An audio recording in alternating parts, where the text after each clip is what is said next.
Hello everyone. Today I'm going to present my interest on animal-assisted supports and the significant impact animals have had on my life from an autistic perspective. I first would like to acknowledge the First Peoples, the traditional owners and custodians of the country on which we meet today, which for me are the Wurundjeri peoples from the Kulin Nation, and I pay my respects to elders past, present and emerging. And I also thank them for their continuing wisdom and hold this in trust as we work and serve our communities.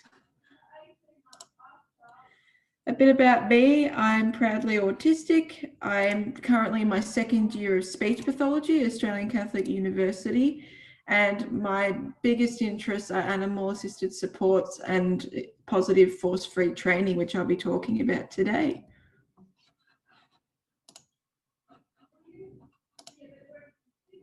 So a bit about animal-assisted supports. This sort of encompasses quite a few areas that you may have heard about. So equine-assisted therapy, which is incorporating horses in therapy settings, whether that's in a psychology setting, an occupational therapy setting, or even speech pathology. The therapist acts more as a facilitator, so it's more about the experience and the relationship between you and the animal and less focus on just you and the therapist. And it can really help with analysing thoughts and feelings and also perspective taking, which I've really loved.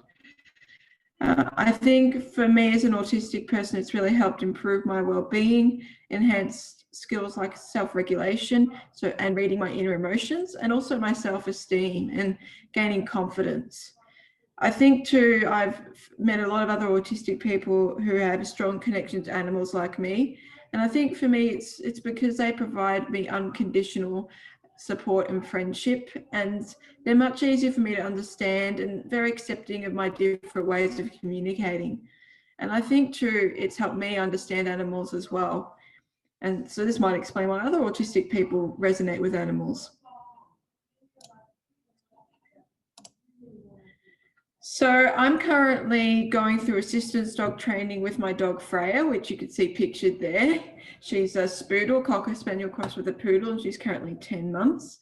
And assistance dogs help with things like anxiety management, accessing social events that might be anxiety inducing or have associated sensory issues, particularly when I'm in shops and things where there's a lot of noise and light and other issues. And assistance dogs help one person, so they get trained to help you pick up on signs of anxiety in you and really get tuned into the one person.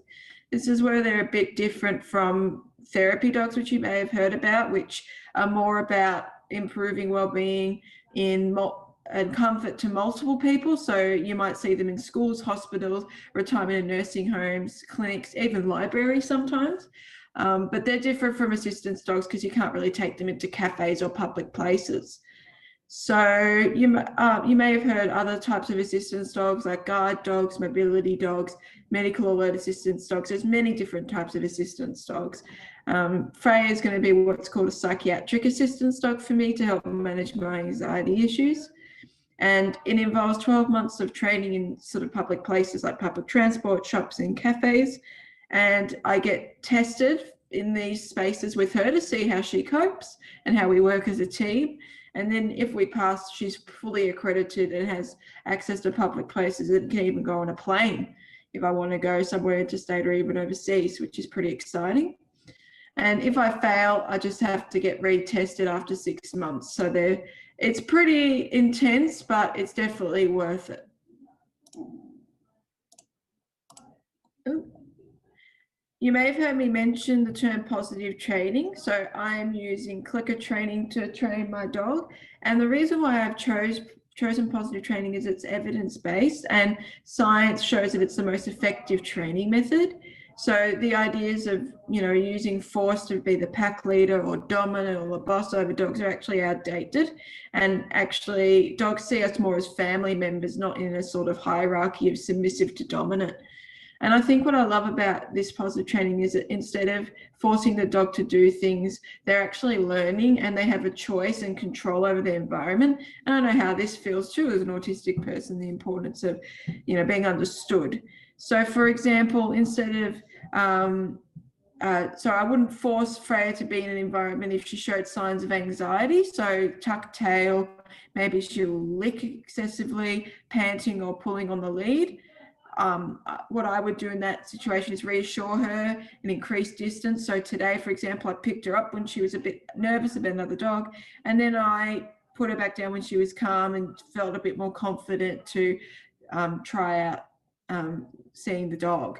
And I think supporting dog in quieter environments before trying again helps set them up for success, rather than, for example, using a force approach where you're just forcing them to just put up with the environment with no other support. And I think what I love about clicker training too is that the dog has to work out what's being reinforced. You know, they have to think, oh, why did I just get click for that? So whenever she does something I want to train in her, I'll click and treat. And then over time, when she does the behavior more often, I'll put a word to it, and also known as a cue. And what ends up happening is the dog ends up working for the click and not the treat. So they're actually enjoying the learning process. And it's amazing how quickly dogs can pick up on this training. Force balance training, which I used to do before knowing better, involves you actually basically doing the thing for the dog, like pushing the dog's bottom down and maybe treating them for a sit. So the dog might actually not be connecting the treat to the behavior you want to see in them. So the dog's working for the treat rather than actually learning, and may even lead to the dog relying on the human to tell them what to do. And what's also been found is that this can also, being excessively corrected and punished, they can associate that punishment with things that they're actually fearful of, so making the problem worse. So it's important to actually understand what emotion the dog is going through and support them with that, and you might find that their overall behavior improves over time. So for example, when my dog pulls on the lead, she's probably distracted, wanting to get a certain thing, she might be anxious. So how can we take a step back and promote loose leash walking? And the same thing with barking. And I find it's more motivating not only for the dog but the human as well to work at what's being reinforcing. I've heard lots of other human handlers say how much more they enjoy the training, and it's more fun for both of them.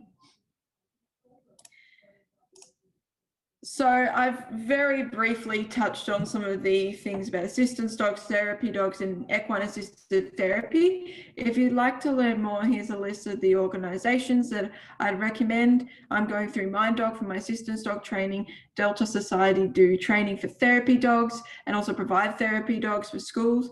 And Karen Pry Clicker training website has information about how to use it in equine assisted therapy and with dogs. And if you'd like to contact me, here's my contact details. Thank you very much for listening.